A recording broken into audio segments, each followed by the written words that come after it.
في لازمي والله انت ابشر بالسعد، ثنتين اما في المصايب والشعر، ان كان ما سخرته ماني فهد من قوم الرجال فيهم عن عشر للمونتاج.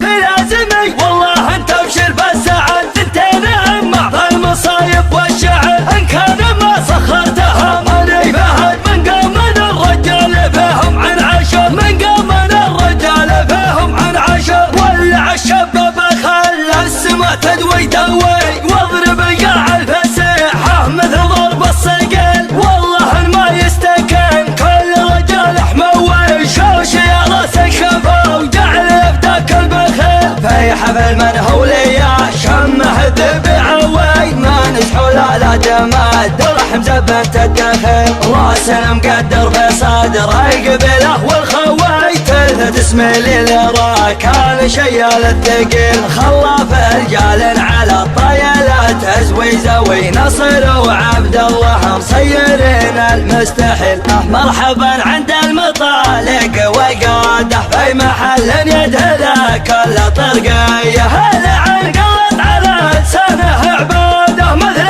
ما يستقبل الله عصريه، شاع منضوى على طبخة قناده، والمقادع مليت امر الحساويه، والصحون مردمه بالشاحه بعاده، لنا ما ضيق على كل زوليه، خاصته لعمرت غايه مراده، والخساير في المواجب مكفيه. لا تقعد عمامه يا ربعي فوق احد، راح اعقب اللي ما يشوش من السطح، والتاريخ بلسانه شهد عن معجزات مدري والله وش كثر. صغيرنا لا قام قعد له بلد، كبرنا في مسجده طول العمر. في لازمي والله انت ابشر بالسعد، ثنتين اما في المصايب والشعر، ان كان ما سخرتها ماني فهد من قوم الرجال فيهم من عشر. في لازمي والله انت ابشر بالسعد، ثنتين اما في المصايب والشعر، ان كان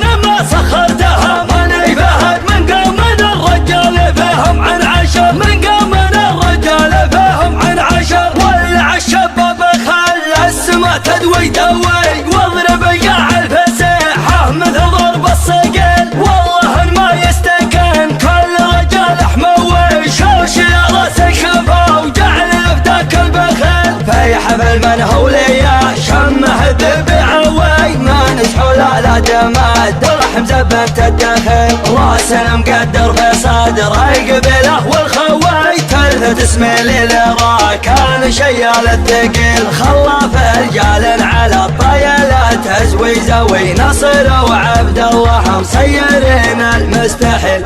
مرحبا عند المطالق وقاده في محل يدهله كل طرقيه، هلا عن قلت على لسانه عباده مثل ما يستقبل الله عصريه، شاع منضوى على طبخة قناده، والمقادع مليت امر الحساويه، والصحون مردمه بالشاحه بعاده، لنا ما ضيق على كل زوليه، خاصته لعمرت غايه مراده، والخساير في المواجب مكفيه. لا تقعد عمامه يا ربعي فوق احد، راح اعقب اللي ما يشوش من السطح، والتاريخ بلسانه شهد عن معجزات مدري والله وش كثر. صغيرنا لا قام قعد له بلد، كبرنا في مسجده طول العمر. في لازمي والله انت ابشر بالسعد، ثنتين اما في المصايب والشعر، ان كان ما سخرتها ماني فهد من قوم الرجال فيهم من عشر.